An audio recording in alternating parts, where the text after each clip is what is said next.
Hello guys! Welcome back sa aking YouTube channel. I'm your board exam buddy, Engineer Prince Ian F. Cruz. For this video, magsasolve tayo ng supplementary problems sa electrical engineering. Sa ngayon, ito muna yung format ng uploads natin. Random problem solving muna. Kasi hindi pa ako makapag-dedicate ng time para gumawa ng full playlist. So kung meron kayong past board exam questions, kahit objective type, na gusto nyong ipasolve, feel free to comment na lang sa baba. Lalo na't palapit na yung board exam this April, gusto kong makatulong sa inyo by focusing more on problem solvings.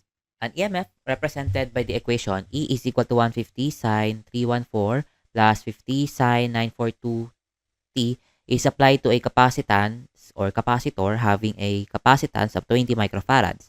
What is the RMS value of the changing current? Okay, so for this problem, we are given the voltage across the capacitor na merong capacitance.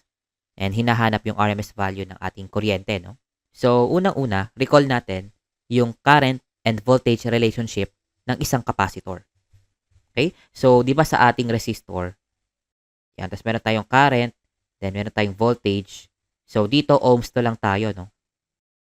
So, sabi natin, the current is equal to voltage over the resistance. Okay? So, pagdating sa capacitor or sa inductor, no? Yan. So, pagdating sa capacitor, kung meron kang current dyan, then meron tong capacitance, then gusto mong kunin yung voltage dito. Okay? So, dito iba, no? Hindi na po applicable yung ating ohms law. Walang ohms law dito, no? Sa capacitance and inductance. Unless, ano tayo, no? Reactance po yung gusto nating kunin. Pero dahil capacitance lang mismo or inductance, then wala po tayong ohms law dito. Okay? Ang current na dumadali sa capacitor, ganito po yung formula niya. Okay? So, C times the derivative ng voltage with respect to time. So, ibig sabihin, kung alam natin ang voltage across the capacitor as a function of time, which is this one, no? Kailangan lang natin tong i-derivative, then i-multiply sa capacitance. Okay, tapos additional info na lang, no? Pagdating sa inductor, baliktad siya, no? Si current naman yung nakaderivative dito. Okay? So, ito po yung ating concern, which is the capacitance. Okay? So, unahin natin yung derivative ng voltage with respect to time. So, i-derivative lang natin ito.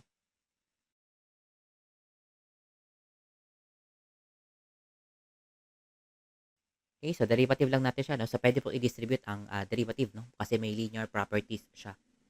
And pwede mo ring i-factor out yung mga constant sa labas ng derivative.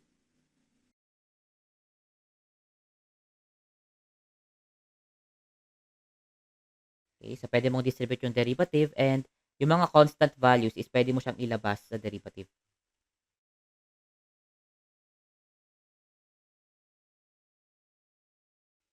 So, recall natin from our differential calculus na ang derivative ng isang sine u, for example, is cosine. Then, by chain rule, ide-derivative mo pa yung loob, no? Okay? So, gawin po natin yan dito. So, ito ay 150 times cosine 314 times t times the derivative ng loob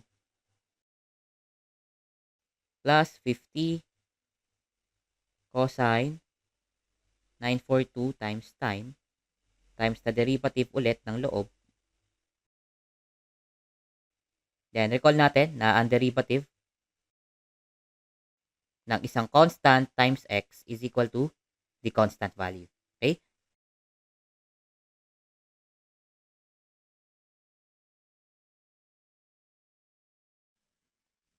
Then, i-multiply na lang natin yung mga constant sa harapan ng ating mga trigonometric functions.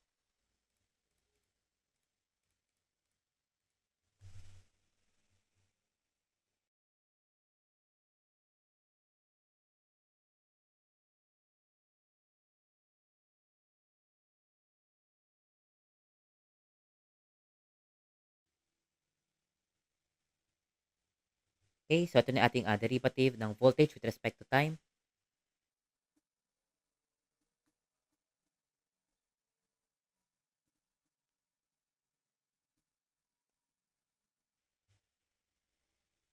Okay, so kailangan natin is current. So, current is equal to capacitance times the derivative of voltage with respect to time.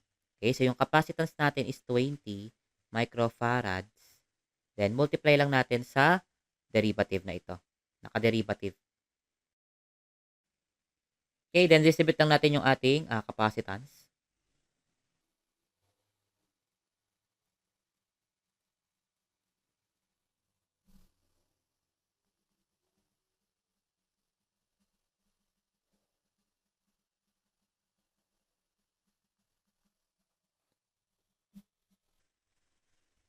Okay, so ito na yung ating instantaneous current. No? So tawag natin dito is instantaneous current. Ngayon, mahalagang observation ito. No? Yung current na nakuha natin ay hindi isang sinusoidal wave. Okay, meron tayong multiple sinusoidal components with different frequencies. Kasi meron po tayong angular frequency dito. No? Ito po ay binubuo ng 2 pi times the frequency. Okay, so nag-iba siya. No? Ito is 942 and ito is 314. Ibig sabihin, this is a complex or composite waveform. Okay, so usually encountered ito kapag meron tayong mga harmonics. Kapag ang waveform ay binubuo ng maraming sinusoidal components with different frequencies,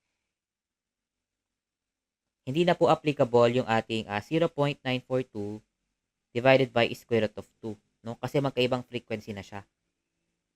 Ang ginagawa natin ay kukunin mo yung RMS ng each sinusoidal component separately. Then, i-add natin sila. No? Ina-add po natin yan ng naka-square. Okay? So, meron kasi tayong general formula. No?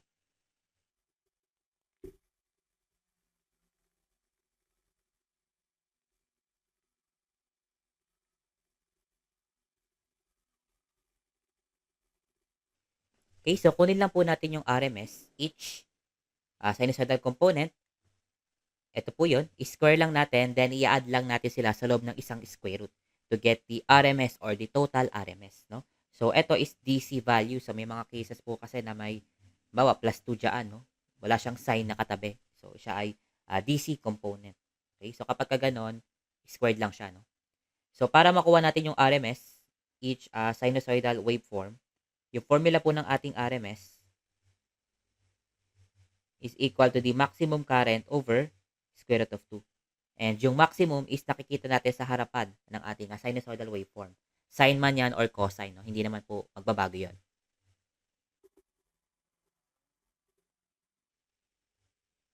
Okay, so meron lang tayong dalawa. No? So meron tayong 0.942 na maximum. So, dapat ito ay RMS. So, di-divide natin ng square root of 2 squared plus another 0.942 over square root of 2 squared. Then, sa loob ng square root. Okay, so yung ating total RMS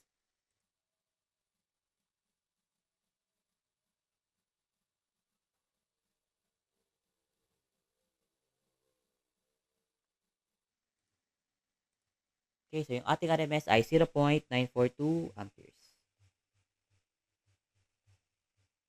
Okay guys, thank you so much for watching. Don't forget to like and subscribe and comment down below kung anong topics or problems na gusto nyo i-discuss ko sa mga susunod na videos. So good luck sa review nyo guys and see you on the next video.